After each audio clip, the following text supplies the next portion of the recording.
vai pegando depois. Boa noite a todos. A gente vai falar hoje um pouquinho sobre coberturas, mas antes de começar isso, vamos a situações anteriores. Em relação às vedações lá verticais, né, as alvenarias, ficou alguma dúvida em relação à aula passada? Quanto ao método executivo, quanto alguma coisa assim? Dúvida, não, nenhuma. É muita coisinha para pegar, mas é fácil entendimento. Tá, beleza. Quanto ao método executivo dessas situações, né? Os nossos projetos exemplo lá são todos de alvenaria convencional, né? Alguma dificuldade para compor o memorial de especificação técnica em relação a isso? Essa seria a parte mais importante. A gente fala do método executivo.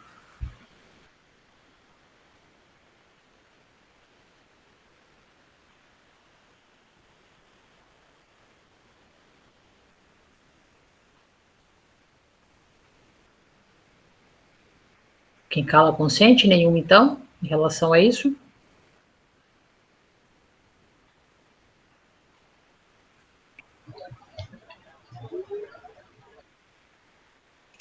Não. Beleza. Em relação aos levantamentos dos quantitativos dos projetos, como é que está o pé deles? Como é que está o andamento? Bom, no meu grupo, a gente está na parte de redação e alvenaria já. Você já está onde, Gabriel? Você quer que o senhor manda que a gente mande para o senhor ir acompanhando? Como é que tá? Se está certo? Seria interessante para a gente, já que a gente não está conseguindo se encontrar pessoalmente, dá para ir enviando... Etapa por etapa, aonde a gente parou, para o senhor ver como é que tá. Onde vocês pararam e como é que vocês estão fazendo? A gente parou na parte de... Na verdade, a gente parou na parte de estruturas. A gente ainda está dimensionando as paredes para fazer a parte de vedação interna e externa. Dimensionando ou coletando os dados, né? Seria isso? Isso, coletando os dados. Tá. Que metodologia de levantamento vocês estão utilizando para alvenaria? Pela Sinapse, se eu não me engano, tá por área de parede. Tá. Então, área quadrada? Área quadrada, é isso. Daí eu estou multiplicando a distância da parede, a distância longitudinal, pela altura dela. Certo. Não está descontando vão ou está descontando vão? Não estou descontando vão de janela, o senhor fala, certo? De Isso. portas? Não estou descontando. Por quê? Para facilitação de cálculo. Mas você acha que isso vai ser econômico, vai ser viável? Econômico como, assim? Ué, você tá pagando, teoricamente, você como fiscal, você como engenheiro, você como dono de obra, você está pagando, teoricamente, um serviço que não está sendo executado. Concorda comigo? Sim, concordo. Tá. Não, tem que concordar, não. A gente não considera a execução das vigas de apoio das janelas. Viga de apoio? Verga contra verga? Eu acho que o serviço de verga contra verga é muito mais caro ainda do que esse desconto. Você está levando prejuízo ainda de qualquer forma. Entendi. Você está usando concreto, né? Toda alvenaria, toda esquadria de janela, por exemplo, tem verga contra verga e toda porta tem lá a verga, né? Sim. Então, você está pagando concreto, né? É uma viguinha de concreto com um mínimo de armação, mas é concreto. Se ele estiver descontando, hoje o metro quadrado de uma alvenaria está em torno de R$70, o metro cúbico do concreto está custando 1.800. Certo? Mas a indagação é justamente para provocar a dúvida em vocês e aí apresentar uma outra situação interessante, né? Entendi. É, No caso, é a gente não precisa necessariamente seguir aquela sua tabela, certo? A gente pode ir Não, modificando ela. a minha tabela é exemplo, tá? Ah, beleza. De uma obra comercial que eu tinha feito. Estou porque a trabalhando gente com a está obra substituindo valores. residencial. É o quê? A gente está substituindo valores daquela tabela. No final das Não, contas. a tabela ela é orientativa, né? Não é para você seguir ela à risca. Pode ter serviço que foi contemplado naquele outro projeto que eu fiz como exemplo, que não no projeto precisa. de vocês não tenha. Então, não tem Sim, por que. eu tava verificando Não tem mais isso. aquela tabela, já anotei tudo. Fala um pouquinho mais perto do microfone, Baruch, tá muito, muito longe para Tem, escutar. tem coisa no nosso projeto que não tem naquela tabela. Aí a gente Então, aí tá- tem que ser acrescentado, e aquilo que não contempla tem que ser tirado. Beleza? Beleza. Mas o legal que eu quero mostrar para vocês é esse carinha aqui, ó. Estão vendo aí, ó? TCPO? Na apresentação aí. Então, esse carinha aqui para a gente se chama Tabela de Composições de Preços para Orçamento, certo? Engenharia Civil, Construção e Arquitetura. Eu tenho aqui a 13ª edição, se eu não me engano, essa edição é de 2013, mais velha ainda, 2010. Mas vale para muita coisa para a gente analisar, principalmente quando você não está muito afim de ficar olhando o livro do Yazid, né? Que tem muito serviço, muita informação e às vezes acaba mais atrapalhando a gente do que realmente ajudando, certo? Então, a gente estava falando, teoricamente, do serviço de vedação, né? Vedação interna, externa. E esse aí, ó, está contemplado no item 4 do livro aqui do TCPO, certo? E o que nos interessa está a partir da página 196, né? Que é a alvenaria de peças de barro e cerâmica, né? Então, se a gente for lá na 196... 195, começo a ter aqui os serviços de vedação, certo? Então, se você olhar item a item, tem aqui a alvenaria de vedação de tijolo maciço, cerâmico, né? Nosso tijolo não é maciço, né? Ele é furado. Então, eu tenho que procurar aqui, teoricamente, um serviço de tijolo cerâmico furado. Por exemplo, aqui. Alvenaria de vedação de bloco cerâmico, furado 9x19x19, furos horizontais, junta de 12 milímetros da argamassa, mista cal e areia, né? Com 100 quilos de cimento.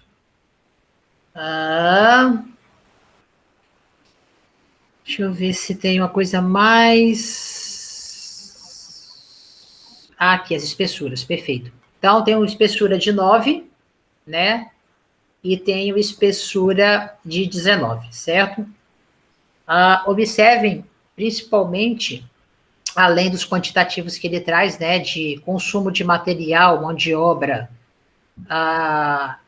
né, o que mais nos interessa, de fato, está na parte aqui de baixo. Então, conteúdo do serviço.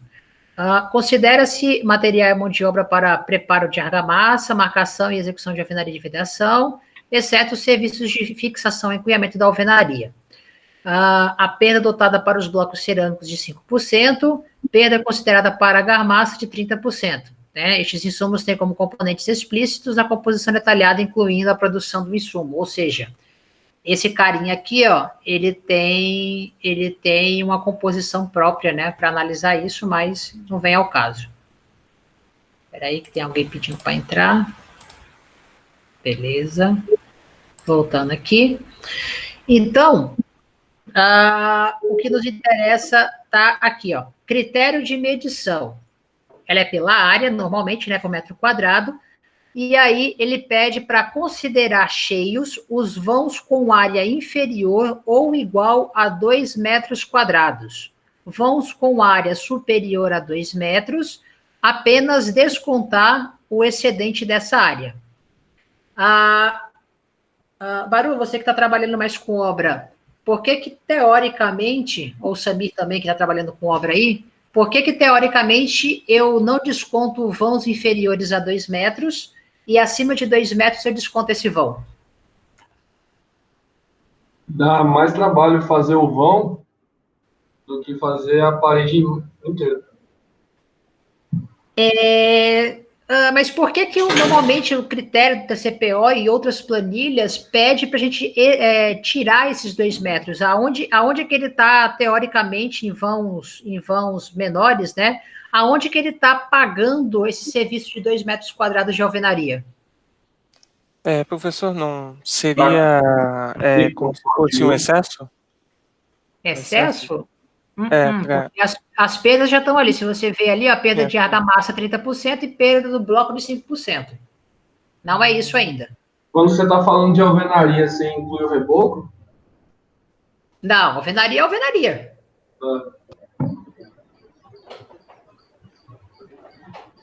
Não sei. Não? Nenhuma ideia, pessoal? O pessoal que está trabalhando com obra, por que normalmente a gente não desconta vãos inferiores a 2 metros? Como você está falando de descontar? Está falando de não executar? Não, critério de medição. Você é fiscal, você está medindo tá. a produção da mão de obra, do pedreiro, certo? Você vai lá fazer a medição dele para fazer o acerto. Por que eu não desconto vãos inferiores a 2 metros quadrados e vãos maiores que isso, eu desconto só o excedente? Ih, cara, pegou, hein? Sei não. Expliquei para nós. Beleza.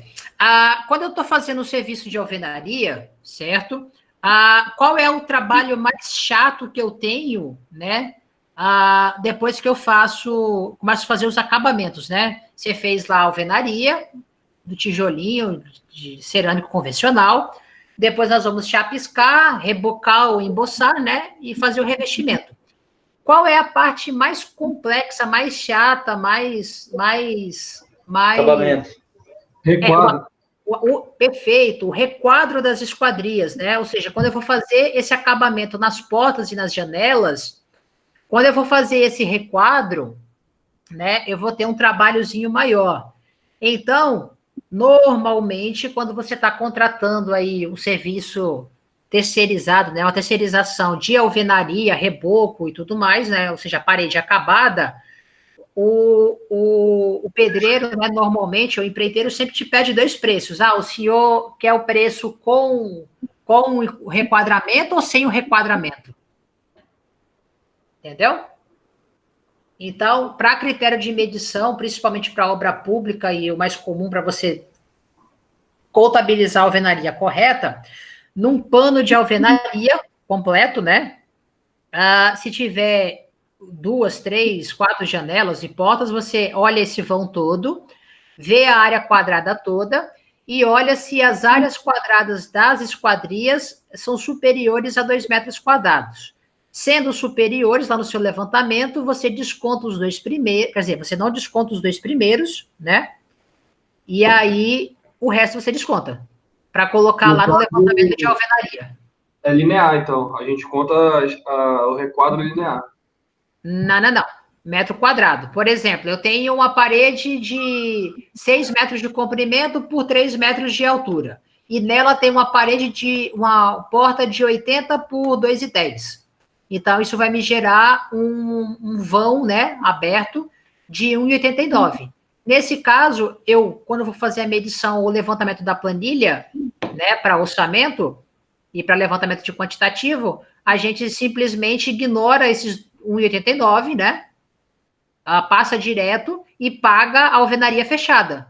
Porque depois, quando você for fazer o serviço lá de requadramento, se os seus vãos não foram superiores a isso, em relação a todas as áreas, você não coloca o serviço de requadramento das esquadrias.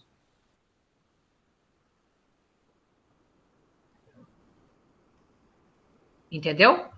Beleza, então paga como se tivesse fechado aquele vão, né? Dependendo. Até 2 metros quadrados. Agora, se você for um cara mais. Pode falar.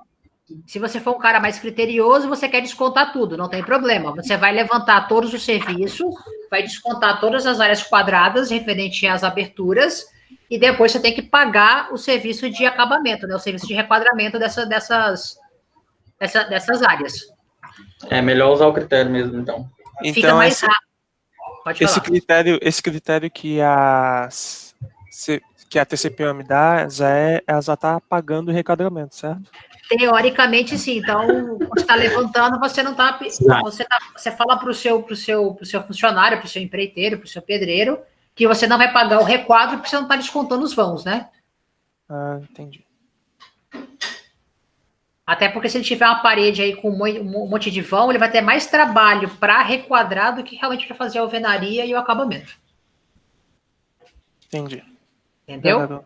Então, é uma forma de facilitar o serviço, tanto no seu critério de medição, né, no seu critério de fiscalização, como também do cara, o empreiteiro, né, ai, meu Deus, o pedreiro, empreiteiro, o terceirizado, né, de fato, o nosso colaborador está recebendo um preço teoricamente justo para esse serviço. E aí, a outra parte legal, se vocês olharem aqui, ó, é que, além do critério de medição, tem um negócio bem simplificado quanto ao procedimento executivo, né? Ou seja, qual é a forma correta de se fazer o serviço, né? Então, observa aí, ó. Procedimento executivo. Executar a marcação da modulação da alvenaria, assentando-se os blocos dos cantos, em seguida, fazer a marcação da primeira fiada com o bloco assentado sobre uma camada de argamassa previamente estendida, alinhados pelo seu comprimento. Atenção à construção dos cantos, que deve ser efetuada verificando-se o nivelamento perpendicularmente, prumo e espessura das juntas, porque eles servirão como gabarito para a construção em si. Esticar uma linha que servirá como guia, garantindo o prumo e horizontalmente da fiada, verificar o prumo de cada bloco assentado. Quinto, as juntas entre os blocos devem estar completamente cheias, com espessuras de 12 milímetros, né? Normalmente se pede aí no máximo 1 centímetro, né? 10 milímetros, mas aqui ele está dando uma folguinha de 2 milímetros. As juntas verticais não devem coincidir entre fiadas contínuas, de modo a garantir a amarração dos blocos. Em relação a isso, eles também colocam quais são as normas que ele estabelece esses critérios, né? Então, NBR 15270, componente da parte 1, a 15270, parte 2 e a parte 3, né? Então, tem terminologia e requisito, e também método de ensaio, né, para eles. E a NBR 8545, execução de alvenaria e secção estrutural de tijolos de blocos cerâmicos, além da NR 18, quanto ao seu item 18.13, quanto às medidas de proteção contra queda em altura. Lembrando que, quando eu estou fazendo serviço de alvenaria, se o nosso colaborador estiver a uma altura acima de 2 metros, eu já devo garantir a proteção contra queda, né? Cinto de segurança, linha nos andaimes, né? Entendi. O legal do TCPO é que ele traz a forma de execução, ou seja, aquela descrição que vocês precisam fazer para a gente, né? Do trabalho, do manual técnico de especificação, ele já traz de forma mais resumida, né? Então, você pode usar ele como exemplo para conseguir fazer um passo a passo mais elaborado. E, professor, a TCPO ela também é utilizada na concepção do planejamento de duração da obra? Não entendi, como assim? A TCPO é utilizada no planejamento de quanto tempo a obra vai ser executada?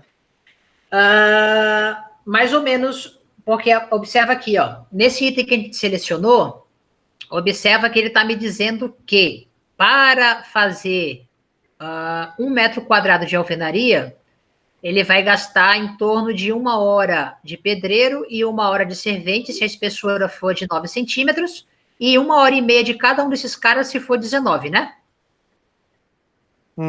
Sim.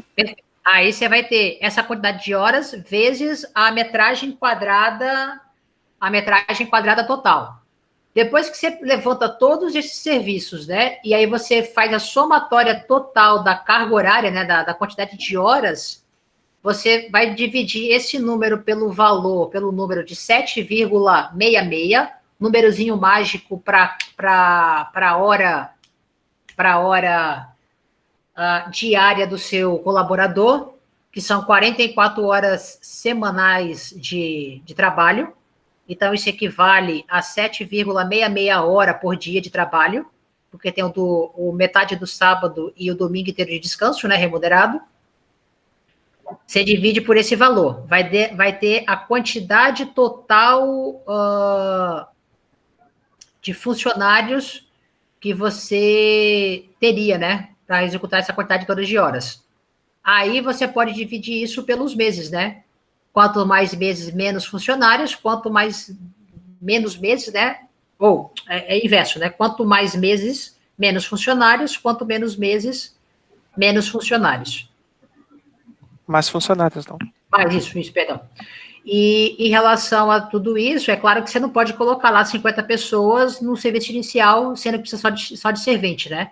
Então, você faz esses períodos críticos olhando o cronograma físico-financeiro, né? Tem uns métodos de como quantificar, de fato, a quantidade de mão de obra nos períodos críticos. Entendi. Mas é pelo levantamento de quantitativo de serviço que a gente tem essa ideia depois. É esse serviço que estão fazendo agora.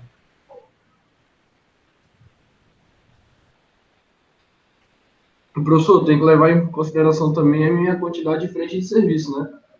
Então, por exemplo, no serviço inicial lá que você tem só fazer, por exemplo, locação de obra, eu não posso ter 50 funcionários nessa primeira etapa, porque vai ficar o povo se batendo sem ter o que fazer. Estou pagando mão de obra à toa. Agora, depois que, sei lá, você fez as estruturas, né? Você está com a alvenaria da parte de baixo da sua casa toda pronta e subindo a alvenaria na parte de cima, você pode ter uma equipe que está fazendo o acabamento, né? Chapisco, reboco. Você tem a equipe que está levantando a alvenaria, né? E entre outros serviços. Então, são períodos críticos onde você tem maiores frentes que você deve quantificar quantos funcionários você quer, né? Aí vai do seu desembolso financeiro. Tem que ter frente de serviço para jogar a mão de obra, né? Porque a conta que a gente falou anteriormente, por exemplo, eu vou precisar de 12 mil horas de funcionário. Vamos botar assim, se você pegar 12 mil e dividir para 7,66, eu vou ter 1.566, 1.567 funcionários. Se eu dividir isso, sei lá, para uma obra de 12 meses, dividido para 12, eu precisaria de 130 funcionários. Se eu aumentar esse prazo mensal, eu vou precisar de menos funcionários. Se eu diminuir esse prazo, eu vou precisar de mais. Mas aí os pontos críticos estão relacionados às frentes de serviço. Eu precisaria, na média, de 130 funcionários, só que no começo eu posso precisar só de 20, no meio da obra eu posso precisar de 300 e no final só 30. Então, eu teria que quantificar esses pontos críticos. Quanto mais alteração de funcionário eu tiver, não é mais gasto para minha obra? Depende. Você tem, teoricamente, um contrato de experiência de 3 meses na construção civil, certo? Tem funcionário que vai ficar 12 meses na sua obra toda, tem funcionário que vai ficar só 3.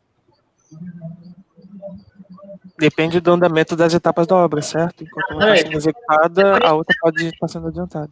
E procurar ter menos rotatividade dos funcionários. É por isso que eu não posso contratar a minha média para 12 meses é 130. Eu não posso contratar 130 no primeiro mês e fazer esse pessoal ficar 12 meses trabalhando para mim. Porque eu vou ter que, quando demitir eles pela nova legislação, né?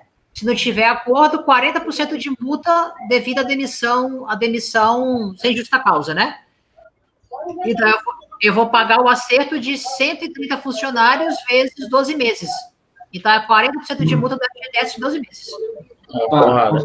Eu tenho que colocar isso naquela tabela lá que a gente está fazendo? Não, isso é só a parte de orçamentação, próximo semestre. E sobre os requadros lá, quando a gente for colocar, eu coloco os requadros como forma também? Tem que adicionar? Não, se você não descontar esses 2 métodos que foi passado agora há pouco, você não coloca requadro, esquece ele. Ele vira alvenaria. Não, mas e a forma? A forma que eu uso para fazer o requadro? É reutilizado? Como é que eu faço? Não. É meio que o custos é cortado na dimensionamento, tá? Teoricamente, ele está pagando todo o serviço de requadramento. Então, mão de obra, material e tudo mais. Entendi. Achei que era só mão de obra. Não, é tudo. Por isso que ele desconta. Ele não desconta 2 metros. Mas isso é na TCPA. A Sinap, ela desconta isso também? O SINAP está te dando uma composição. Observa que, olha aqui de novo na imagem, Edu. Sim. Você está fazendo uma alvenaria de bloco cerâmico furado 9 por 19. Sim. Com espessura 9 e com espessura 19. Isso aqui custa 1 metro quadrado. O critério de descontar os 2 metros ou não está relacionado ao seu levantamento de quantitativo desse metro quadrado. Ah, sim. Então está relacionado à nossa planilha, no caso, não ao orçamentário. Isso. Se você, por exemplo, eu tenho 200 metros quadrados de alvenaria. Se eu descontar os 2 metros, eu vou ter, sei lá, 170, vamos dizer assim. Se eu não descontar, eu tenho os 200. Então, esses 30 metros quadrados aí que você manteve para o cara, já está pagando o serviço de requadramento. Sim. Ou o levantamento do quantitativo desse serviço. Entendi. E compõe material e mão de obra. Entendi. E aí, professor? Pode falar. A aula de hoje eu vi lá o aviso, vai falar sobre aquela parte de telhado verde, é isso? Não, eu vou falar sobre coberturas convencionais, e aí, como a gente não vai tratar sobre cobertura verde, é o trabalho à parte para vocês. Tá. Beleza. Vou falar das principais coberturas hoje. Cobertura de telha cerâmica, telha de fibrocimento, telha metálica, estrutura metálica, as mais principais das nossas execuções. E aí, como essa parte de telhado verde ela é um pouquinho mais complexa, aí vai ser o serviço à parte de vocês. Precisa levantarem lá, porque tem uns negócios de substrato, insumo, é um pouquinho mais... Hein, professor, para essas aulas agora, virtual, é obrigatório para toda aula que o professor dá ter uma atividade, ter uma tarefa, ter um negócio ou não? Exato. Dentro do modelo que foi passado para a gente, né, pela reitoria, pela instituição, nós temos que ter um vídeo ou a videoconferência com vocês. Uhum. Tem que ter a abertura de um fórum de discussão para vocês conversarem lá sobre as dúvidas durante a semana. E tem que ter uma atividade que comprova 2 coisas em relação à nossa aula. Comprova o aprendizado de vocês, ou seja, se você não conseguiu assistir a aula hoje, mas ela vai estar gravada, você pode, durante a semana, assistir a gravação, e aí você sabe o que foi comentado, né? E o segundo é para ver como é que está o conhecimento de vocês em relação ao andamento da disciplina.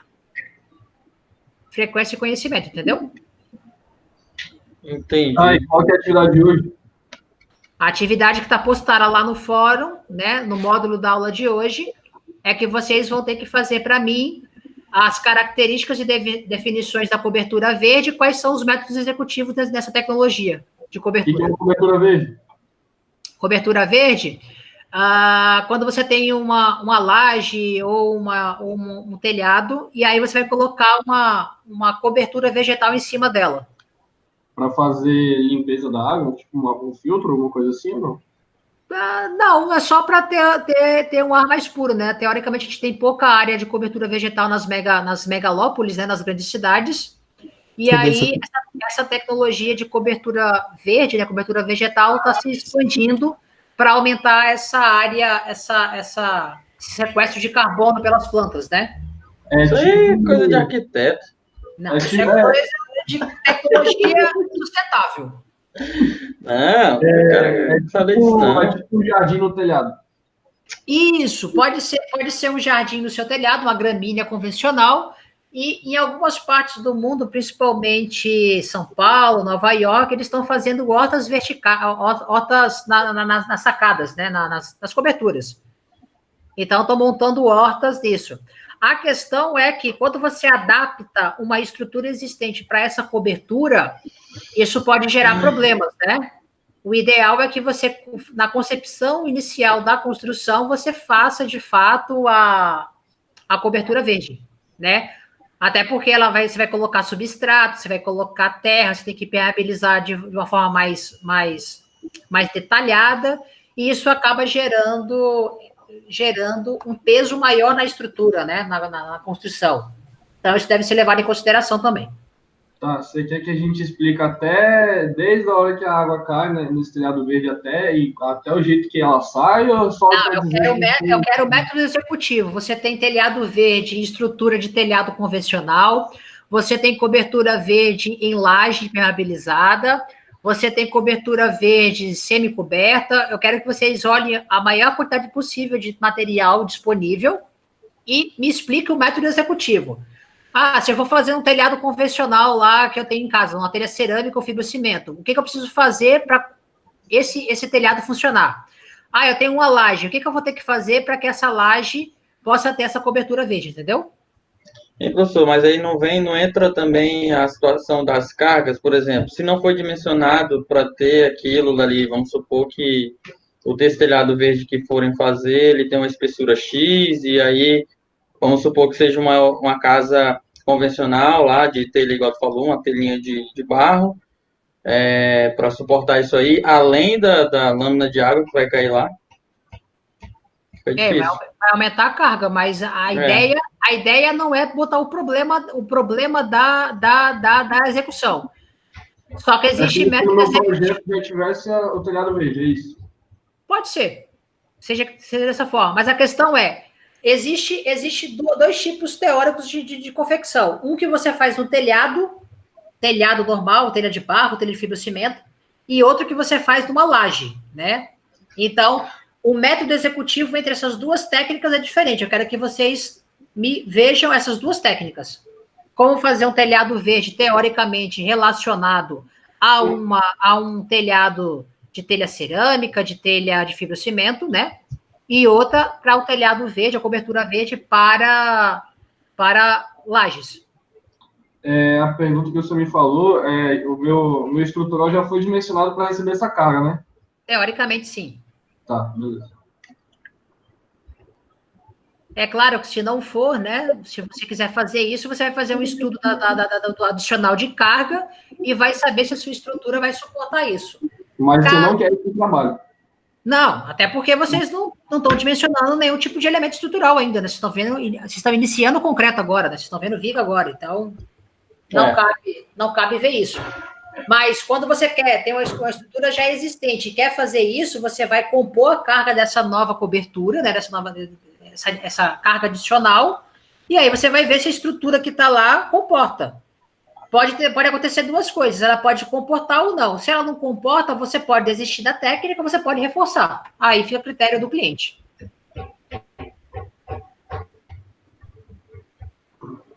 Beleza? Beleza. Outra coisa, caso vocês queiram olhar o TCPO, depois eu posto ele lá para vocês no Blue, tá?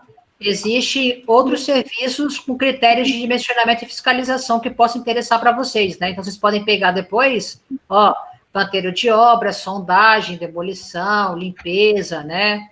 As fundações, como fazer concreto e tudo mais. Então, tem várias coisas que vocês podem utilizar aí para melhorar o trabalho de vocês. Igor, você conseguiu entender? Que era para fazer? Que você colocou, repete de novo? Fechado, beleza, tranquilo. Então, TCPO, teoricamente, seria mais um material para vocês terem como acesso. E a entrega do resumo não seria hoje? Sim, até as 22h59. Tá. Verdade. Só postar lá no grupo. Ainda tem aquele negócio do horário de Brasília, né? Tem, aham. Você tá com a cara meio acabada hoje, o que você tem, Samir? Aí é sempre. Passei a tarde toda na porra desse computador. Aí, beleza. Tem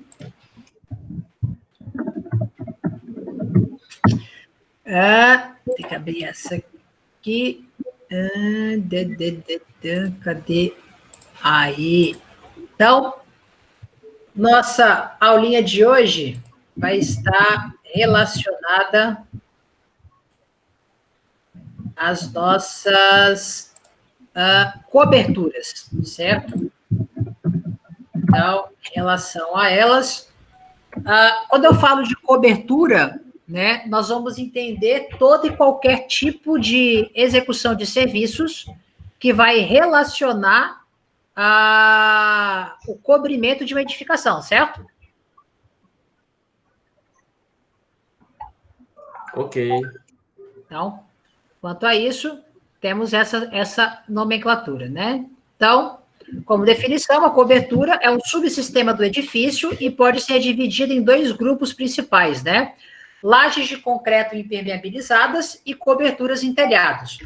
Quando eu falo de laje, eu estou falando de uma estrutura de concreto, né? Que vai cobrir a edificação. E quando eu estou falando de cobertura em telhado, é uma estrutura, né, composta por tesouras, né, ou treliças, com um tipo de telha que faz esse cobrimento, né, podendo ser cerâmica, podendo ser de fibrocimento ou outro material aí comercial. A diferença entre as duas está relacionado à questão das nossas peças, né?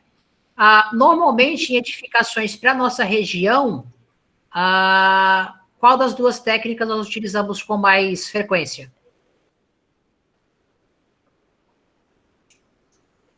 Como é que é, professor? Em relação a esses 2 serviços que estão aqui contemplados, laje de concreto, impermeabilizado e cobertura de telhado. Para as nossas edificações, qual que, teoricamente, aqui em Porto Velho é mais utilizado? Telhado. Cobertura de telhado. Por quê? Por que ela é mais utilizada? Qual é a... Porque é mais convencional? Convencional. Na verdade é porque é o que o pessoal usualmente, né? O pessoal usa telhado, não faz uma laje, não tem grana. Por quê? Financeiro, exatamente. Então, teoricamente, quando eu estou trabalhando com a cobertura de telhado, né? Uma estrutura convencionalzinha, mais simples, teoricamente o serviço, né, o custo dele é mais barato do que o concreto, né? Além de ser mais rápido, né? Teoricamente. Então, por isso, essas situações assim. Certo? Lembrando também que nós podemos ter mais leve, talvez, Diego, depende do vão. Quando eu estou trabalhando com vãos aí de 6, 7, 9, 10 metros, eu começo a ter uma estrutura mais parruda, né? E isso pode ficar quase elas por elas. Mas para edificações convencionais, teoricamente, a cobertura de telhado é mais barata, né? E mais leve, com certeza, do que a laje de concreto. Quanto à parte de conforto térmico, né, que a gente falou alguma coisinha semana passada sobre isso, a laje de concreto consegue ter uma maior resistividade, né, vamos dizer assim, quanto à transferência de calor, né, a transmitância, né, de ruído e também de transmissão térmica dela, consegue ser muito mais eficiente do que a cobertura do telhado, né? Então, teoricamente, quando eu tenho uma laje de concreto, eu deveria ter uma edificação mais confortável térmica e acusticamente. Né? Só para relembrar esses efeitos anteriores. Então, essas nossas coberturas, né? Ela está dividida entre a estrutura, que é o elemento de apoio da cobertura, que pode ser de madeira, metálica, entre outros materiais. A cobertura, né, que é o elemento de proteção, que pode ser cerâmico, de fibrocimento, alumínio, chapas galvanizadas, né? Materiais não muito convencionais, como PET, concreto, telhas não convencionais, né? E os condutores, que são os elementos que escoam, né, a água da chuva, né? Calhas, coletores, rufos, rincões, de chapas que são galvanizadas ou de PVC. Quanto à nossa conceituação de laje, né? As lajes são classificadas como elementos planos bidimensionais, que são aquelas onde 2 dimensões, né, o comprimento e a largura, são da mesma ordem de grandeza e são muito maiores do que a terceira dimensão, que é a sua espessura ou a sua altura, né? Também chamadas de elementos de superfície ou placas. Elas destinam-se a receber a maior parte das ações aplicadas numa construção, normalmente de pessoas, móveis, pisos, paredes, e os mais variados de tipo de carga que podem exigir uma função né, da finalidade arquitetônica do espaço que a laje faz parte. As ações normalmente são transmitidas para as vigas de apoio, né, nas bordas da laje, mas eventualmente pode poder ser transmitida diretamente aos pilares quando nós temos as chamadas lajes lisas, né, ou a lajezinha tipo paleteiro, certo? Em relação às nossas lajes, né, aqui ele está conceituando o material, né, a parte estrutural de uma edificação, né, que tem como característica receber cargas, né? Então, eu tenho as lajes de... Espera aí, que alguém está pedindo para entrar. Então, teoricamente, eu tenho aí as lajes de piso, né, destinado a garantir a recepção das cargas de pessoas, móveis, né, os revestimentos, as paredes, e eu tenho as lajes de cobertura, né, que é a que nos interessa para a aula de hoje, que é aquelas que vão receber a carga do peso próprio, ação de vento, né, pode receber também a ação de uma cobertura de telhado também, né, pode ficar apoiada simplesmente em cima dessa laje, né, então ela tem essas variadas funções. E aí, em relação a essas nossas lajes, quando eu estou falando com laje de cobertura, que teoricamente eu não vou cobrir, né, ela vai ser uma laje exposta, eu preciso entender mais ou menos qual é o funcionamento, né, da impermeabilização, ou seja, de formas executivas de como nós vamos impedir a entrada de água ou de algum outro fluido na minha edificação por essa laje, certo? Então, quanto à finalidade do serviço de impermeabilização, lembre-se que para a aula de hoje, essa impermeabilização está relacionada apenas à cobertura. Impermeabilização de outras áreas, nós vamos trabalhar na próxima aula, que vai ser neste sábado, que é referente à aula de terça-feira, né?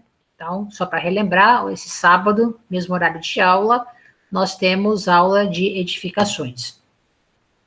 Então, quanto à finalidade da impermeabilização, ela está para impedir a passagem de água ou fluido sobre a forma líquida ou vapor, bem como proteger as estruturas e outros elementos construtivos da ação da água.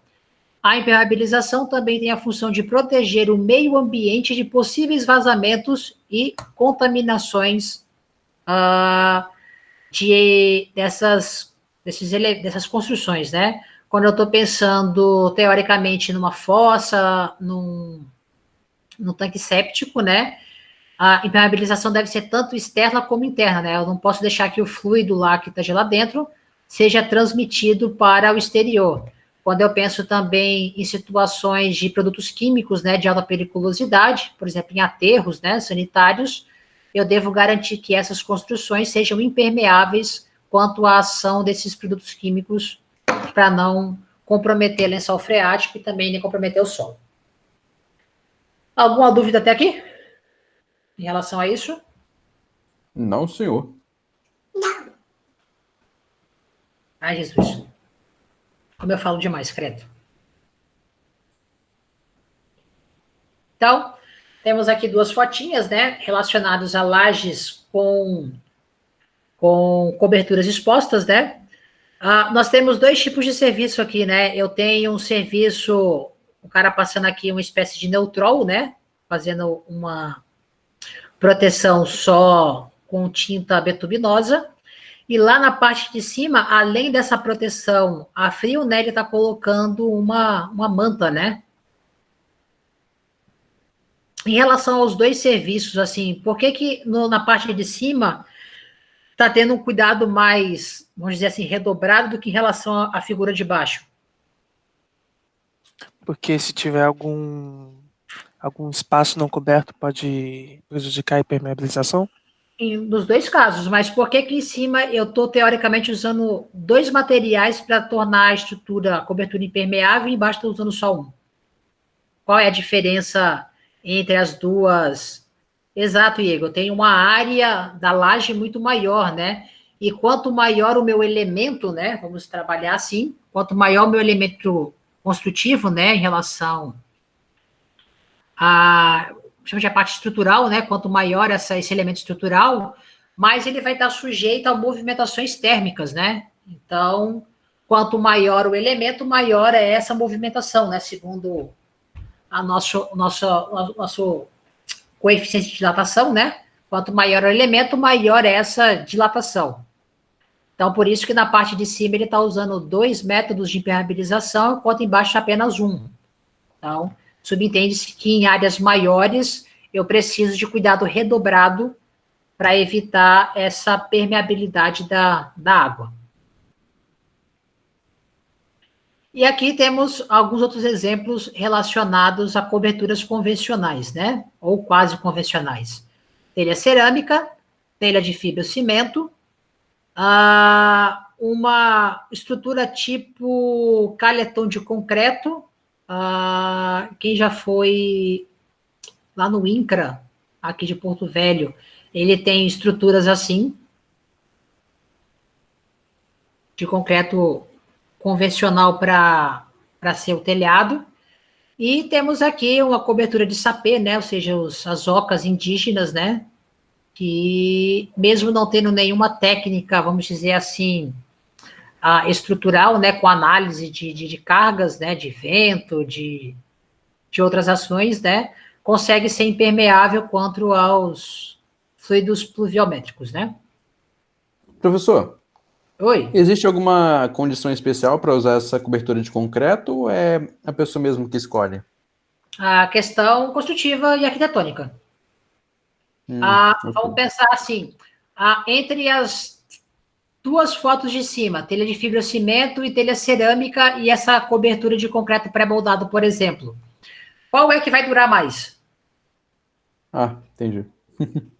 Não, em relação, quem que vai durar mais? A princípio. Eu acho que concreto. O concreto, perfeito. Quem vai demandar maior manutenção caso dê algum problema? Cerâmica? Não. Não sei agora, não sei. Concreto. Se ele tiver dar um problema, como é que eu vou resolver? Vamos lá. Se eu executei um serviço, vamos lá. Eu tenho 3 tecnologias aqui: telha cerâmica, telha de fibrocimento e cobertura de concreto pré-moldado. Se eu executar as 3 de uma forma bem executada, com toda a técnica, com todos os procedimentos, ou seja, tudo vai ser bem certinho, quem é que vai ser mais durável? Concreto. Concreto, até porque o concreto é mais durável do que madeira, né? Ou material argiloso. Agora, se por um acaso eu tiver um problema durante a execução, movimentação, alguma coisa, quem é que vai me dar mais trabalho para arrumar? Realmente, é o concreto também. Concreto. Então, por que teoricamente, a gente seleciona essas coberturas aqui ao invés dessa? Porque essa aqui é mais barata, apesar da manutenção ser mais, vamos dizer, mais periódica. Só que quando ela dá um problema, se eu trocar uma telha ou uma peça de madeira aqui, fica fácil de consertar. Aqui eu tenho que trocar uma peça inteira, ou reforçar uma peça inteira de concreto. Então começa a ficar um pouco mais não tão viável. Outra coisa, vamos pensar. Quanto é que está um saco de cimento hoje na cidade de Porto Velho? 30 pila. Se você pagar assim com muita vontade, né? Pegando a Votorantim, pagando à vista e pegando um bitrem de 32 toneladas, né? Hoje eu vi na promoção, tava R$28,90. Eu não sei qual era a rua, vou falar para você depois. Avisa para nós, depois eu preciso comprar cimento. Mas normalmente esse preço aí, Igor, R$34 foi o que eu paguei para fazer aqui o muro de casa, no meu terreno. Em regiões como Rio, São Paulo, aonde eu tenho exatamente fábrica de cimento, né? Não só a moedora e a misturadora de material, como é a nossa aqui, a nossa é uma semifábrica, eu vou pagar em torno de R$16, R$17, no máximo R$20 um saco de cimento. Aonde que o concreto é mais barato? Nessas regiões. Então, por que talvez também eu não faço uma estrutura de concreto para a minha edificação, né? Porque, teoricamente, ela é muito mais cara. Então, boa parte dessa tecnologia, Matheus, está relacionado ao custo, né, que esse serviço pode gerar para a sua edificação. Entendi.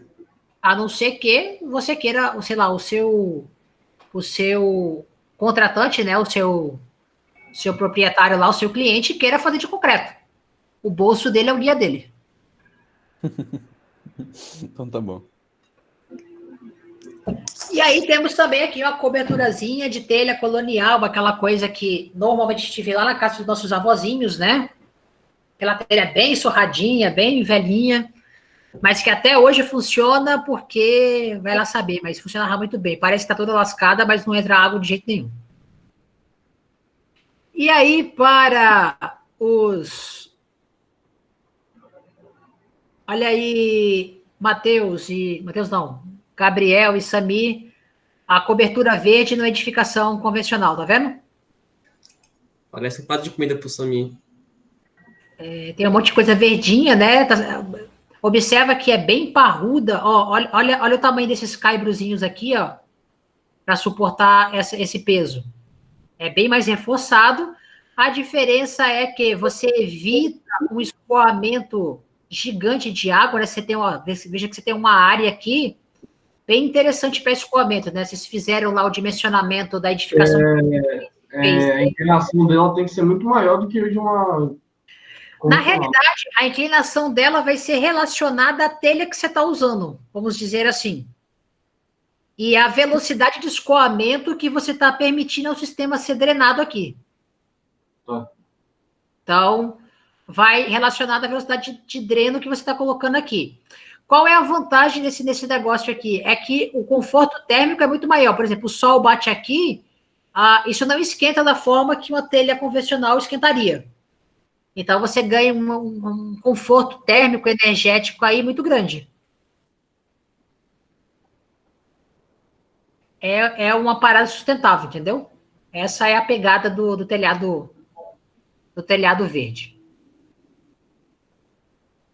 Outras formas aqui, as nossas telhas de policarbonato. Eu, particularmente, não gosto desse material.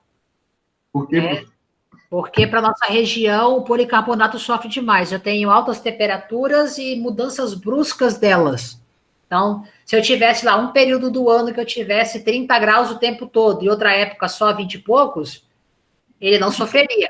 Mas no mesmo dia eu tenho 34 graus, 35 graus e posso chegar a 24 de uma hora para outra, com a chuva. Então, teoricamente, esse material não resiste bem a esse efeito de retração e expansão. Então, ele acaba trincando e quebrando com o tempo. E aí, ele é bem carinho para você ficar trocando essas peças. Além de esquentar pra caramba também, né?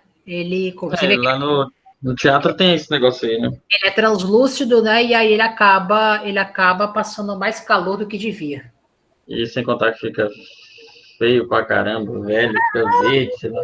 Na realidade, quando ele tá novinho, ele é bonitinho, mas quando ele vai ficando estragado, a manutenção dele não é bem dada, ele começa a ficar feio e começa a ter uma impressão de coisa velha. Eu, particularmente, não gosto. É uma opinião executiva minha. Prefiro usar... Você quer fazer um negócio translúcido, você usa telha translúcida, usa vidro, que é muito mais eficiente, eu acho. Bom, em relação à comparação desses serviços, né, cobertura de telhado e cobertura de laje impermeabilizada, quanto ao peso, né, nós temos estruturas para as coberturas de telhado, uma estrutura leve, vãos vencidos por treliças e materiais leves, que são as telhas, né? Para eu ter um vão grande, né, na cobertura impermeabilizada, eu preciso de concreto armado ou concreto protegido, né? Ele é bem mais pesado. Então, isso vai acabar acarretando um aumento de custo na minha fundação, né, e nos meus elementos estruturais. Quanto à estanqueidade, né, ou seja, quanto à forma, né, dele ser impermeável, né, a água, depende para o sistema de cobertura, né, de telhado, depende da justa posição das telhas e, principalmente, tem importância na inclinação, né, dessa telha, né, que o escoamento sai mais rápido. Esta justa posição está relacionada aos encaixes, né, se ficar mal encaixado, ou se você não respeitar o transpasse adequado, pode entrar água pela estrutura da telha. E se você usar uma inclinação inadequada, ou se por um acaso o seu telhado lá de madeira, ele sofreu um recalque devido à retração da madeira, ele também pode mudar essa inclinação, e aí ele pode começar a não ser tão estanque. Quanto à laje da cobertura, né? Cobertura de laje, quanto à estanqueidade, depende da continuidade da superfície vedante, né? Laje de concreto. Existência de fissuração impede a completa estanqueidade. Então, para que isso seja evitado, né? Devido a essa movimentação, eu devo impermeabilizar a mesma.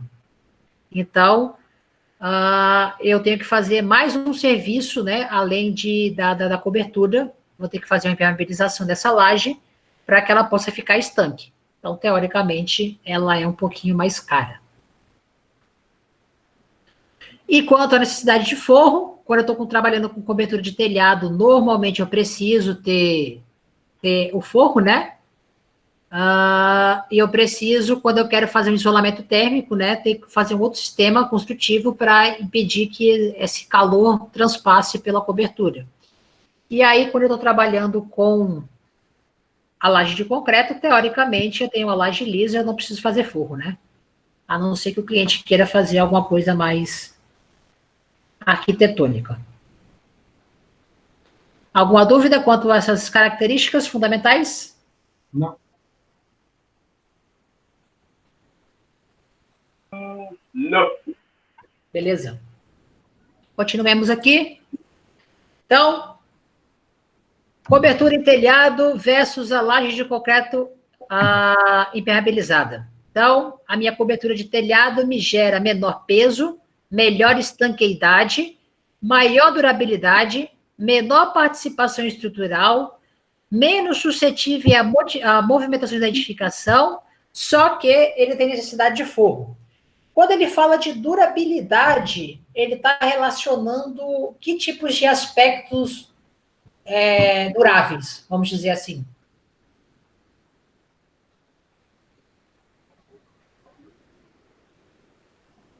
Então.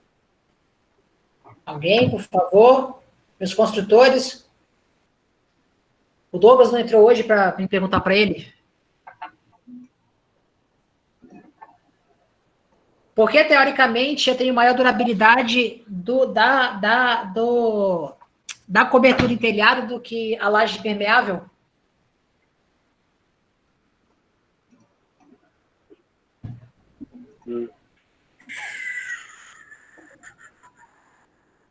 A explicação está logo abaixo.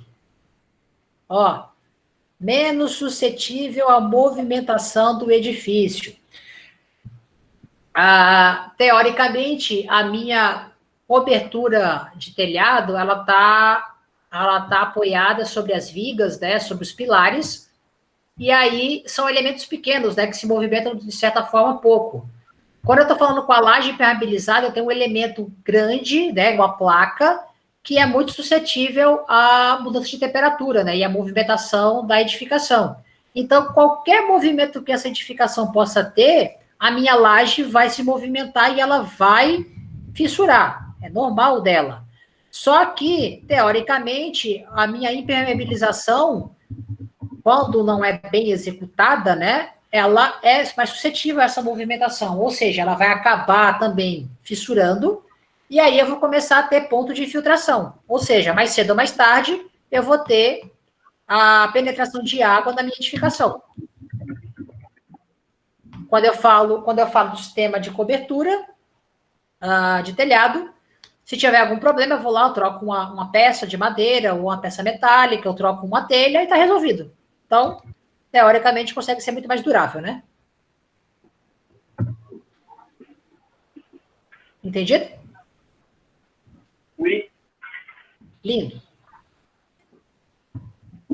Então, por definição de Cardoso, nossas coberturas de telhado, né, o telhado é um revestimento descontínuo, constituído de materiais capazes de prover estanqueidade à água, de chuva, repousados ou fixados sobre estrutura leve, né? Ou seja, até a alvenaria hoje, né, alvenaria de vedação, consegue suportar o peso da cobertura, né, de telhado. A gente vê várias casas aí que não tem o estrutural lá muito apurado, né? Só a alvenaria está segurando, está dando rigidez a essa edificação, e aí o pessoal coloca essas terças, essas treliças em cima da própria alvenaria, e teoricamente suporta muito bem, né?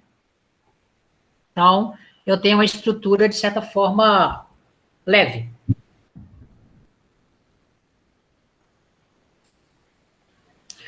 Quanto às suas partes constituintes, nós temos o telhamento, né, que são as telhas de tipo e dimensões diversificadas, né, em relação à sua função de vedação. Nós temos as tramas, que são as terças, os caibros, as ripas, que têm como função sustentar as telhas. Nós temos a estrutura de apoio, né, que são as tesouras, os pontaletes ou as vigas, que tem a função de receber as cargas da trama e do telhamento e distribuí-los para edificação. E nós temos o sistema de captação de água pluvial, que são os rufos, as calhas e outros condutores com função de escoar a água captada pelo telhado. Certo?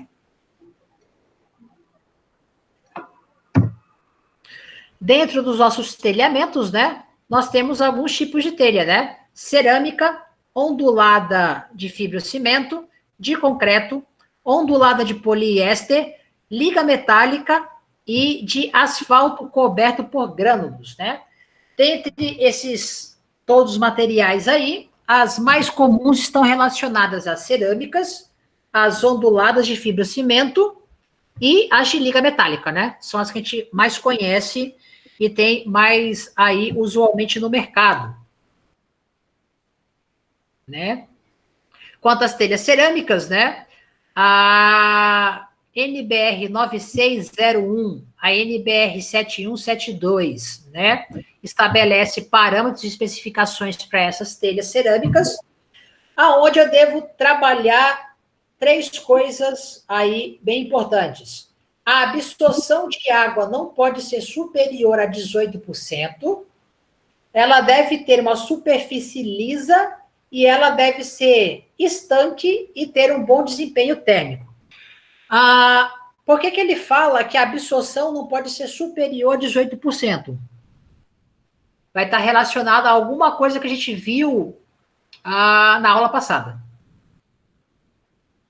quanto aos testes dos blocos cerâmicos.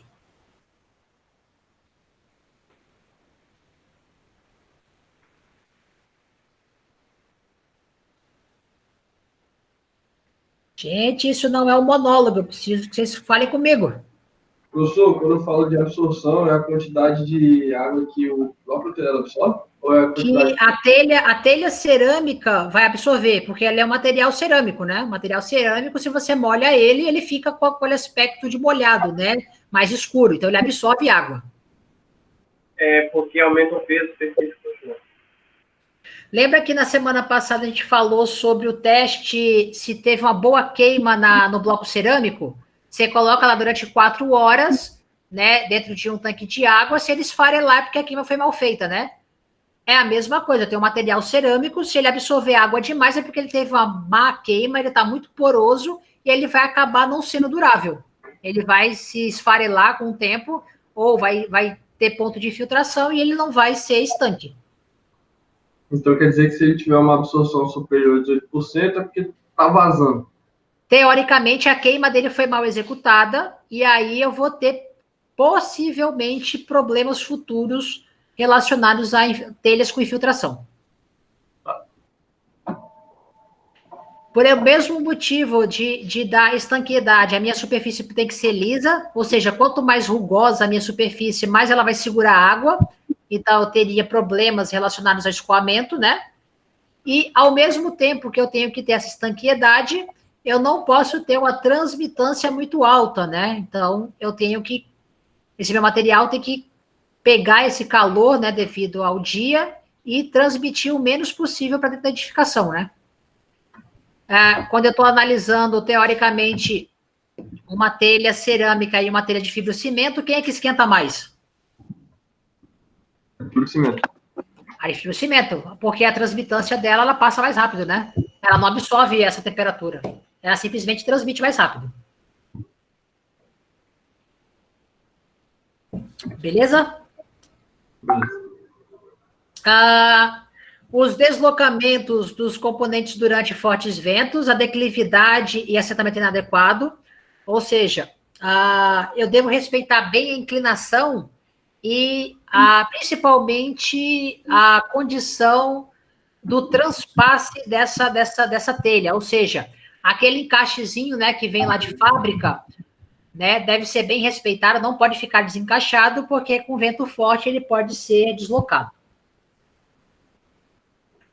E também deslocamento da telha decorrente de deformações excessivas das estruturas de sustentação. Se eu tiver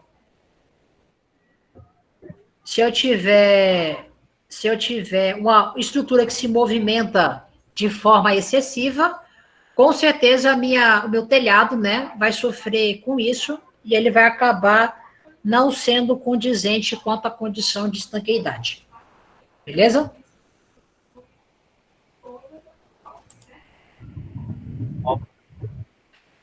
Outro local que pode dar problema quanto ao desempenho desse nosso serviço projeto inadequado dos arremates, encontro dos telhados de paredes. Isso é um problema muito grande, principalmente quando eu tenho telhados, né, com um aspecto arquitetônico mais rebuscado, quando eu estou trabalhando com telhados aí de 4, 5, 6 águas. Então, esses arremates, se não for bem executado, vai gerar problema de infiltração, né? Acúmulo de algas, líquens, musgo nesses encaixes, né? E também nos sistemas de calha, né? Que pode gerar futuramente o transbordo dela, né? Então, dentro do aspecto da minha cobertura em telhado de telha cerâmica, eu tenho material mais barato, eu tenho material mais leve, mas eu tenho material que requer, teoricamente, uma supervisão, né, uma inspeção preditiva muito maior. Quando eu falo de manutenção ou dessa inspeção preditiva, eu estou falando do quê? Existem dois tipos de inspeção ou manutenção, a preditiva e a construtiva.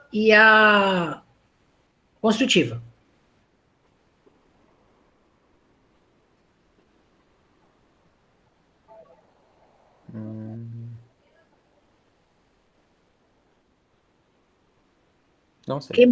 Quem mora em casa aí? Eu. Tá. Quantas vezes você já subiu no seu telhado para ver como é que está o sistema de calha ou como é que está o sistema de coleta de água de vocês? Aqui em casa não tem coleta de água, não. Cai Direto na calçada? Não. Direto na calçada? Não, na varanda de casa. Cai na varanda. Aí daqui a pouco vai quebrar o piso da varanda, porque a água bate, começa a furar o piso, né? A cerâmica, alguma coisa assim, né? Então, quando quebra a cerâmica, o que você faz? Você vai lá e faz uma reparação construtiva, né? Você quebra a cerâmica que estava quebrada, tira o resto e coloca de novo. E aí você não resolve o problema inicial, que era a coleta de água. Viu? Isso é a manutenção construtiva, ou seja, você não está prevendo um problema futuro. Quando eu faço manutenção preditiva, eu estou fazendo inspeção adequada e constante para que eu evite uma manutenção construtiva, ou seja, alguma coisa que vai quebrar e eu vou ter que construir de novo. Então, esse telhado, né, de cobertura de telha, ele exige, teoricamente, uma inspeção preditiva muito maior do que outras tecnologias de cobertura. Entendeu? Então, limpeza, troca de telhas, pelo menos aí de 6 em 6 meses, para evitar problemas futuros. Em relação às nossas telhas, elas podem ser planas ou curvas, né? As nossas planas são as conhecidas como as francesas, e aí as curvas são as capas e calhas, as romanas, paulistas ou coloniais, e também as que são usadas para fazer os espigões e as comeeiras. Então, temos alguns tipos aqui, ó. Olha a minha plana tipo francesa, né? Ela é bem retinha, né? Normalmente, você vê esse tipo de telha em edificações mais antigas e também em edificações lá no sul, né? Elas são bem comuns na região sul e sudeste. Já a paulista, né? Essa de baixo é aquela que é mais comum aqui para nossa região. É isso? Uhum. Acho que não. Observa que a Não, paulista, então. você tem a subida dela e a mesma telha para baixo, né? Ela não é contínua aqui. A mais comum que nós temos é essa aqui, ó. A A planta? tipo plan, exato. Você vê que ela é uma peça aqui inteira, tá vendo? Ó, o encaixe dela é toda, ela encaixa em cima e pela lateral dessas situações. Ah, tá. Eu achei que tava comparando só aqueles dois. Eu achei que era o estilo mais parecido com o nosso de Ah, lá. não. A nossa plana é essa francesa e o resto é tudo curva ondulada. Então, a Ah, sim. paulista, colonial, a plan, né? Uhum, E essa temos sim. essa aqui, a germânica, ou escama de peixe, ou chapinha.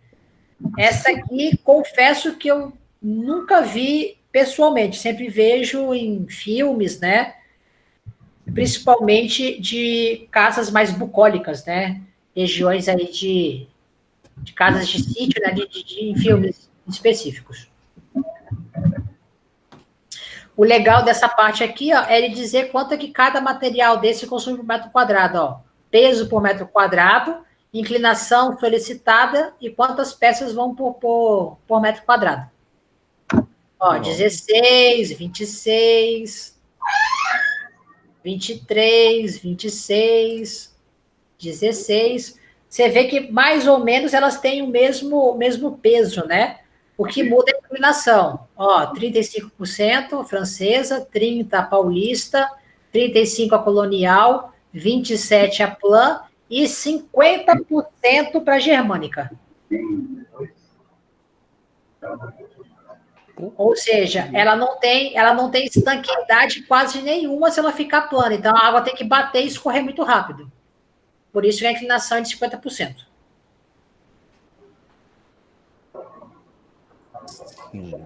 Louco, né?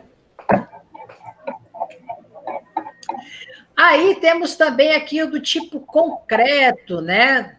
É uma telha feita de concreto, né? Com material, um agregado um pouco mais leve, certo?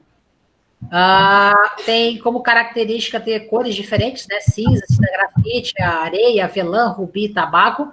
Você pode colocar pigmentação nesse produto, né? Ela gasta, teoricamente, menos peças do que outras tecnologias, então 10 peças por metro quadrado, né? E ela tem a sua venda dizendo que ela é mais durável do que a telha convencional, ou seja, aquela manutenção preditiva nela, teoricamente, é mais alargada, segundo os executores, né? Dessa tecnologia. Mas era essa que hora era 4 e 50 já. E como se tu falou que fechou 4? Aí, observa as características dessa cobertura de telhado, né? Absorção de água. Pessoal, olha o microfone, por favor. Pra você não cair banho no quarto. A absorção de água dela, né? Tem que ficar entre 7% e 10%. E ela deve resistir minimamente à flexão a uma carga de 300 quilos. Ou seja, teoricamente, alguém pode subir em cima dela sem muito problema, né? Que ela não vai quebrar tão fácil. Aí, vamos às mais comuns que nós temos nas edificações térreas, né? Nossa cobertura de telhas onduladas de fibrocimento. Ela tem um custo muito mais baixo do que outras coberturas em telhado, né? A sua especificação está, segundo a NBR 7581, né? Quanto às telhas ondulada de fibrocimento.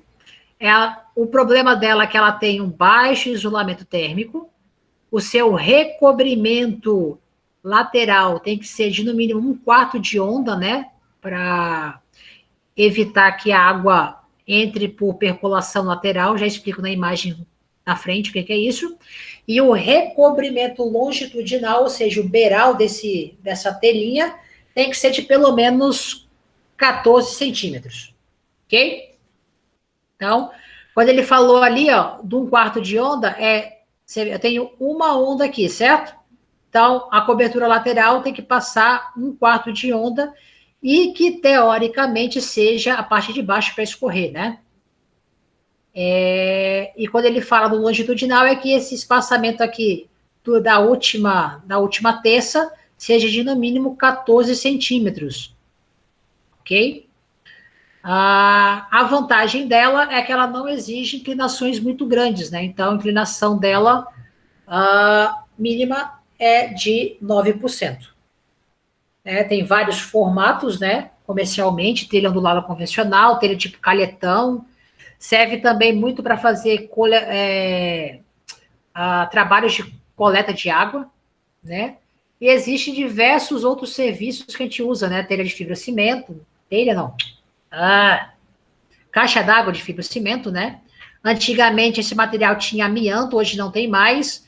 Essa é a grande reclamação dos construtores atuais para esse tipo de serviço, porque o amianto garantia a durabilidade dessa telha, né? Com o passar do tempo, quando você molha ela tem um aspecto de papelão, né? O pessoal fala. E aí ela acaba ficando muito mole e, ao depender, se você não contabilizar bem o espaçamento entre as terças aqui, ela pode sofrer uma flexão e até uma ondulação, e aí ela pode começar a infiltrar água. Então, ela é vendida com espessuras de 5, 6 e 8 milímetros. Tem os comprimentos, né, de 91, 1,22, 1,53, 1,83, 2,13, 2,44, 3,5 e 3,66. E tem uma largura de 1,10, né?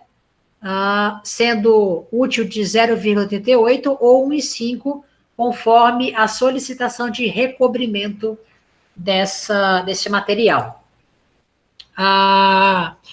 Para comprimentos superiores a 1,83 m, exige-se que você tenha, no mínimo, a telha de 6 milímetros, e para superiores a 2,13, a telha de 8 milímetros, né? E superior a isso, você vai ter que ter terça intermediária no apoio. Apoiadas em estruturas de madeira, metálicas ou de concreto, ganchos e parafusos e os grampos de ferro zincado, arruelas elásticas de vedação, massa de vedação e conduto de vedação. Ou seja, para fazer o prendimento dessa telha na estrutura, eu preciso utilizar esses materiais, essas ferramentarias, que teoricamente na telha de concreto ou a telha cerâmica é só o encaixe, né? Outra coisa interessante está relacionada à NBR 7196 de 2014, sobre a execução dessa cobertura, né, e fechamentos laterais. Ele vai especificar aspectos aonde eu devo fazer a furação desses ganchos, dessas fixações, e aonde fazê-la, né? Então, para a instalação, eu tenho que usar tábuas, eu tenho que cuidar para não gerar trinca na fixação, eu tenho que deixar folgas dessas fixações, né? Por isso, esse material mais... O furo tem que ser maior, né? Do que o tamanho do prego, né? Para ter essa movimentação térmica, distanciamento dessa furação, de 50 milímetros no mínimo. Ops. O caibro mínimo a ser empregado é de uma inclinação de 10 graus, né? Abaixo desse limite estará se arriscando a infiltração de água através da junção das telhas. Vamos entender aqui melhor. Quando eu estou juntando as telhas aqui, esse caibro aqui, ó, essa inclinação tem que ser de 10%. Se ela ficar menor, pode ser que a água venha para cá, entre aqui pela percolação lateralzinha aqui e infiltre, certo? A superposição das chapas varia conforme a sua inclinação, sendo, portanto, para telhas com inclinação menor do que 15 graus, esse recobrimento de 20 centímetros. E para caimentos superiores a esses 15 graus, esse recobrimento deve ser de 14 centímetros. Ou seja, essa junção aqui, essa união, tem que ser de 20 centímetros se a inclinação for superior a 15 graus e 14 centímetros se ela for inferior a esses 15 graus, né? Tomar cuidado em relação à instalação, né? Tem que pisar nessas estruturas de apoio, né? Para evitar quebrar, né? O material frágil, né? E aqui está uma forma bem exposta de como deve ser feito esse serviço. Um negocinho errado aqui, né? Você vê que o cara está trabalhando em altura, ele está sem cinto de segurança, teoricamente deveria ter uma linha viva aqui e o cara tem que estar preso para evitar acidentes de trabalho. Alguma dúvida até agora? Não. Ok. Próximo serviço, coberturas de telha ondulada de poliéster. Eu tenho espessura de 1 milímetro, bem inferior às coberturas de fibrocimento. Tem um comprimento variando também drasticamente de 1,22 m a 12 metros e também uma largura de meio metro a 1,10 m, né? Tem um peso bem considerável, né? Bem pequenininho, 1,4 kg por metro quadrado, enquanto outras telhas estão aí passando dos 10. São incolores, translúcidos e flexíveis, resistente a gases industriais, óleo e agentes químicos, e aumenta a luminosidade, ou seja, iluminação zenital do ambiente. Basicamente aquelas coberturas que nós vimos de policarbonato, né? Tem essa ideia aqui desse material. E outra muito comum está relacionada às nossas ligas metálicas, né? Com várias colorações, várias especificações, e teoricamente bem mais resistente do que os outros materiais. E aí, em relação ao asfalto de cobertura de grânulos, só para conhecimento, é uma estrutura convencional, certo? Que tem uma telha cerâmica, mas que abaixo dela tem essa especificação aqui de tipo um tapete, né? Asfáltico, coberto por grânulos. Esse tapete é uma manta asfáltica? Isso. Então, para não correr o risco de pingar lá dentro? Não, porque essa manta asfáltica, esse material asfáltico, ele é hidrófugo, né? Então, a água, ele espelha a água. Isso aqui é muito utilizado em estruturas de edificações americanas, casas americanas. É uma plaquinha, tipo emborrachada, que você coloca no telhado. Mas para quê? É um telhado. É um tipo de telha. Em vez de você colocar uma cerâmica, você coloca esse tapetinho emborrachado. Já vi num filme. Eu também acho que eu já... Oi? Qual que é a vantagem dele? Ele é fácil de instalação, ó. Você tem só a cobertura convencional, que era um sótão aqui, por exemplo. Você bota aqui um compensado de madeira e você cola esse material em cima desse compensado. Pronto. Entendi. Ele é tipo um revestimento. Ele é mais caro que o convencional? Pra gente, com certeza. Pro americano, não. Entendi. Não é muito comum pra gente isso aqui.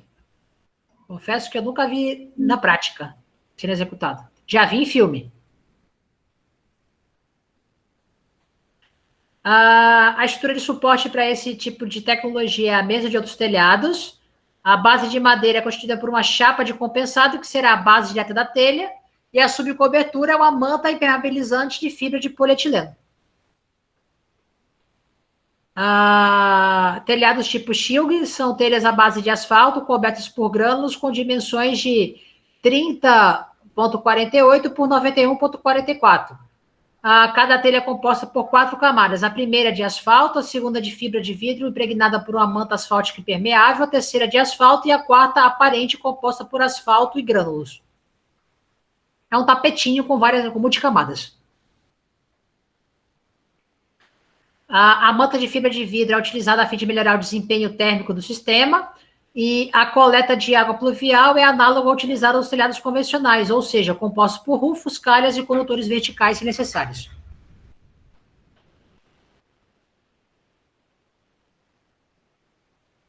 Então, temos aqui um quadro comparativo em relação às inclinações, né? Então, as telhas cerâmicas, no mínimo 20, né, de inclinação, as telhas de fibra cimento, mínimo 3, e as telhas metálicas, no mínimo 3. Então, em relação à inclinação, teoricamente, a altura da minha edificação para a telha de fibra cimento e metálica é bem menor do que a telha cerâmica. E aqui a gente começa a entrar, de fato, na estruturação do nosso telhado, né?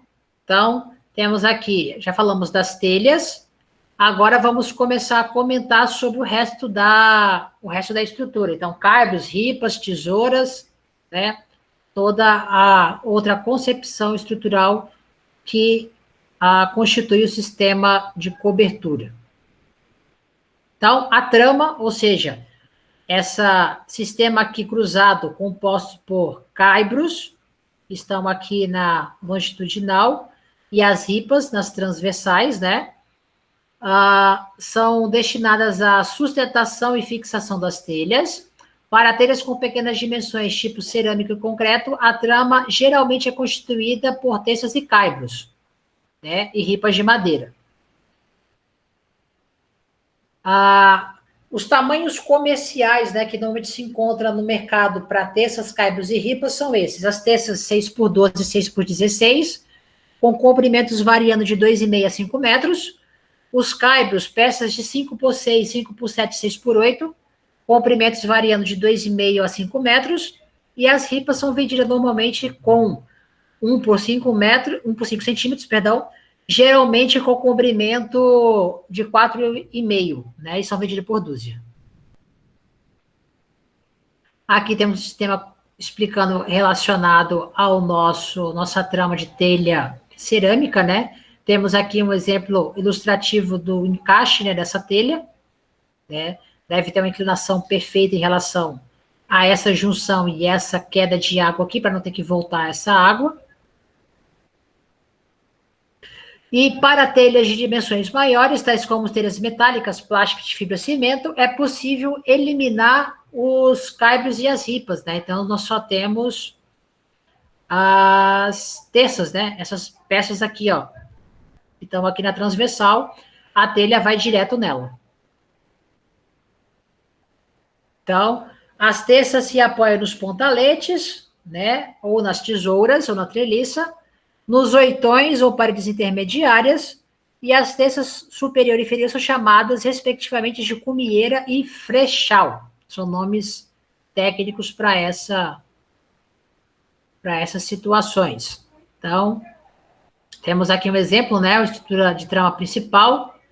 Ó, cumieira, caibro, telha, ripa, terça, o chapuz, que é essa pecinha que faz a fixação, né, para a terça não cair, o frechal, né, a parte final aqui a última terça, né, primeira terça cumieira, a última terça o frechal, né, e aí temos outros elementos que a gente vai falar aqui posteriormente. Então, as nossas ripas, pequenas peças de madeira apoiadas sobre os caibros para a sustentação das telhas, né, então, ó, olha aqui, ó, as ripinhas pequenininhas são sustentadas em cima do caibro, e elas têm a função de suportar a telha cerâmica ou de concreto, né?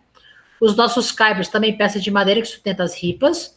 Nos telhados, os caibros se assentam nas cumieiras e nas terças e nos frechais. Ou seja, esses caras aqui se apoiam cumieira, terça e frechal. A cumieira é a terça da parte mais alta do telhado, grande viga de madeira que une os vértices da tesoura e onde se apoiam os caibros do madeiramento da cobertura, também chamado de espigão horizontal. As terças, que estão aqui, ó, tercinhas, vigas de madeira apoiadas sobre as pernas da tesoura ou sobre a parede para a sustentação dos caibros paralelos à cumieira e ao frechal. Certo? Então, mesma função de suportar aqui as nossas os nossos caibros. E o frechal é a testa da parte inferior do telhado, sendo assentada sobre o topo da parede, servindo de apoio à tesoura. Temos aqui um outro exemplo mais simples, né? Mais simplificado. A nossa tesoura, né? Viga de treliça plana vertical, formada de barras dispostas de madeira, a compor uma rede de triângulos, tornando o sistema estrutural indeslocável. Em relação a essa estrutura aqui que nós estamos vendo, ela funciona como uma treliça? Só para desencargo de consciência quanto ao aspecto do sistema de treliça estrutural? Sim. Tem certeza? Ai, ai, ai, ai. Devo dizer que quem respondeu sim está errado. Quem respondeu não está certo. O sistema de treliça fala para a gente o seguinte, que as cargas devem ser dispostas nos nós, né? Aonde é que estão os nós das minhas treliças? Nos encontros dos tirantes aqui e das pernas, né? Então, teoricamente, as minhas teças devem ser dispostas, né? Exatamente aonde tem a união das minhas peças, ou seja, onde estão os meus nós, para que a teoria da treliça, né? Que é cargas aplicadas aos nós, sejam completamente adequadas. Então, quando você não coloca, ou quando o seu carpinteiro não executa a teça em cima do nó, teoricamente você está provocando uma carga de flexão na sua peça de madeira, e isso pode gerar problema futuro. Então, toda vez que for projetar uma treliça de cobertura, atentar-se para que as teças, né, fiquem exatamente em cima dos nós de união das peças. Em relação à tesoura, né, as pernas são essas peças inclinadas aqui que funcionam na tesoura. As linhas são as vigas horizontais que ficam na parte de baixo.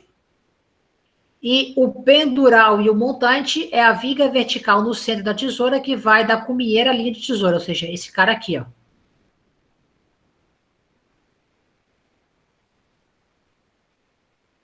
A mão francesa, a escora ou diagonal são as peças de ligação entre as linhas e as pernas, encontram-se em posição oblíqua ao plano da linha, geralmente trabalham a compressão. Lembrando também um pouco sobre teoria de treliça, é recomendado que essas inclinações sejam de 45 graus, né? Para a gente ter uma transmissão de esforço horizontal e vertical igualitário. É claro que às vezes não dá para manter isso, mas o ideal é que se tente manter triângulos de 45 graus. E os estribos são as ferragens que garantem a união entre as peças da tesoura, podem trabalhar a tração ou cisalhamento. São essas pecinhas metálicas aqui, né, parafusadas que juntam a peça. Quanto às peças metálicas, né, utilizadas na estrutura de telhado, temos os pregos, os parafusos, as chapas de aço para os estribos e as presilhas. Bom, quanto ao nosso sistema de estrutura metálica, né, são bastante comuns em edifícios industriais e em galpões. A forma de treliças planas e vigas a elas são perpendiculares, né, as teças, e constituída de elementos tubulares em aço ou alumínio, quando eu estou fazendo treliça espacial e não bidimensional. Ou seja, observem aqui, né, que são elementos tubulares e aqui também. Aqui temos uma estrutura metálica convencional, né, num aviário, então, bidimensional, né? Tem mais ou menos a mesma ideia da treliça de madeira, né? Só que eu tenho alguns nomes diferentes, né? A telha e a teça é mantido. A parte de baixo, né? Essa aqui a gente chama de banzo inferior. A parte de cima a gente chama de banzo superior. As diagonais são barras de diagonal, né?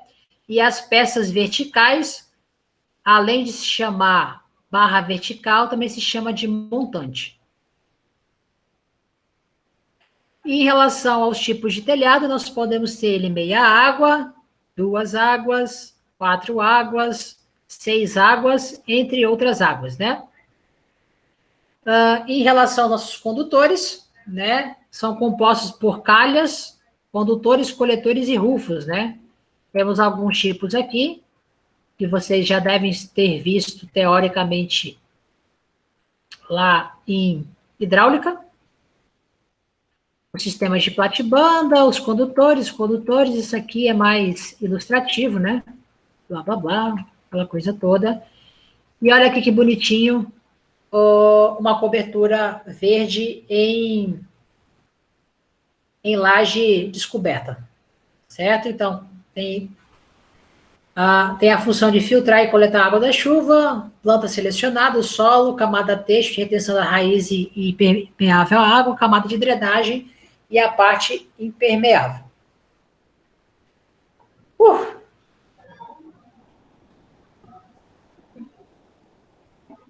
Ué, já acabou? Graças a Deus. Estou há 1h30 falando. Toma um pouco de água aí, professor. Tá aqui do lado já. Oferecimento Atlética Brocadora. Né? Professor, você falou sobre o telhado verde. Que essa foto aí que você está aparecendo na tela agora é um telhado verde numa laje descoberta. Isso. Existe telhado verde em laje coberta? Em laje coberta, você vai gastar mais ainda. Ó, Então, lá na imagem, lá em cima. Deixa eu voltar aqui, lá em cima. Na imagem anterior que nós tínhamos. Aqui. Aqui é uma cobertura de telhado normal. Uhum. E na última, em laje descoberta. Se eu fazer ainda aqui um telhado em cima dessa laje e fazer um telhado verde, aí lascou. Estou gastando dinheiro a mais. Eu queria saber se tem função. Não. Você vai gastar...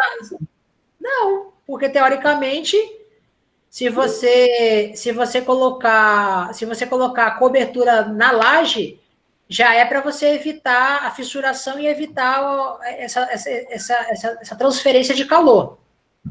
Agora, colocar um telhado verde em cima disso ficou caro demais. Entendeu? Não vejo função nenhuma.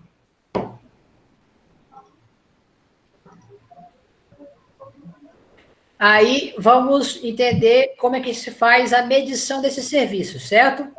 Quando você for lá levantar no projeto, né, você vai ter a área de cobertura, né? Como é que se faz o levantamento real dessa área quadrada? Ué, não é a área toda que eu tenho que impermeabilizar? Não, estamos falando de levantamento... Vamos pensar em levantamento de cobertura de telhado convencional. Como é que eu faço a medição desse serviço?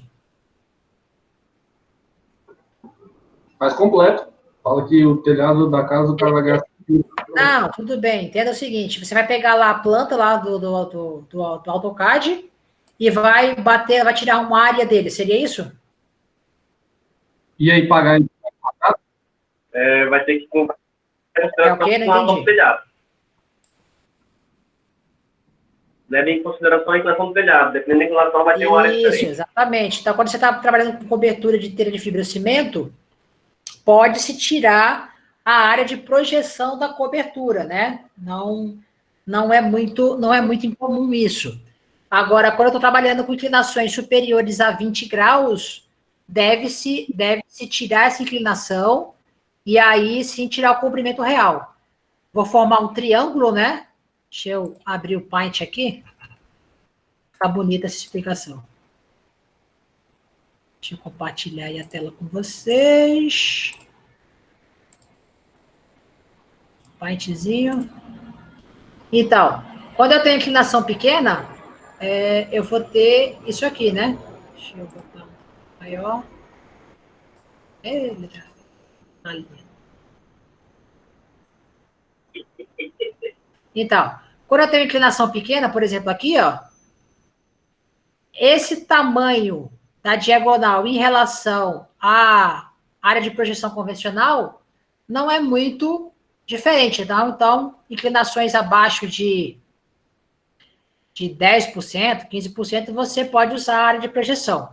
Agora, quando eu tenho um cara assim, aí o que eu tenho que fazer? Eu tenho que tirar essa diagonal pelo teorema de Pitágoras, né? Então, esse é o comprimento real que eu tenho, multiplicado pelo comprimento todo que eu tenho, né? Então, isso aqui é a altura,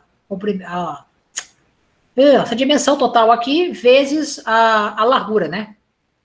Aí você vai, de fato, conseguir tirar a área quadrada. Se eu não me engano, uma das edificações tem uma cobertura dessa. Os projetos têm uma cobertura com inclinação maior.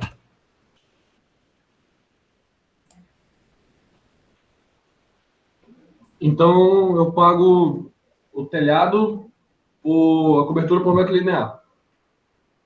Por metro quadrado. Tá. Só que o metro quadrado, se você tem uma inclinação maior do que 20%, você não pode tirar a área de projeção da cobertura, né? Por exemplo, se a sua edificação tem uma projeção de 100 metros quadrados, você não tem 100 metros quadrados de cobertura, você vai ter aí 120, 150, não sei. Se a inclinação for maior do que 20 graus. Tá. Entendeu? Entendeu. Então, basicamente é o que nós tínhamos para falar hoje, comentar hoje. Certo? Qualquer dúvida relacionada ao levantamento e ao método executivo, só mandar para nós lá também no fórum, né? Quanto ao trabalho contínuo de vocês no projeto de levantamento de serviço. Se a gente manda para você no fórum, não fica todo mundo tendo acesso a ele, não? Todo mundo da sua turma. Tá aí. Tá. Se você quiser uma dúvida mais pontual e, sei lá, mais particular, você manda no e-mail, então. Ou uma mensagem direta para mim no Blue, que fica mais personalizado. Fechou. Certo?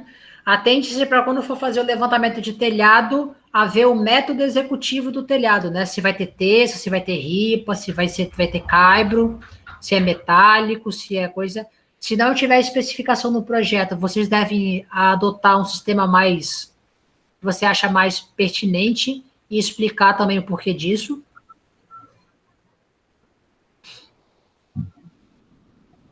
Certo? Lá na nossa edificação, eu não cheguei a olhar nossa cobertura, mas se eu quiser alterar ela, eu posso? Por exemplo, transformar ela aqui... Se no projeto arquitetônico não tiver especificação, pode. Aí eu faço ela do jeito que você. Isso. Respeitando as inclinações mínimas de fabricante. E digamos que tenha o telhado lá, mas aí eu escolho... Não, se no projeto arquitetônico tem especificação, você vai seguir o que o arquiteto especificou. E no nosso projeto tem? Algum deles tem, o outro, se eu não me engano, não. Tem que dar uma olhadinha. Tá. Não vou lembrar, faz tanto tempo que eu fiz eles. No ano de 2016. Ou menos. E aí, o nosso tem? @edu.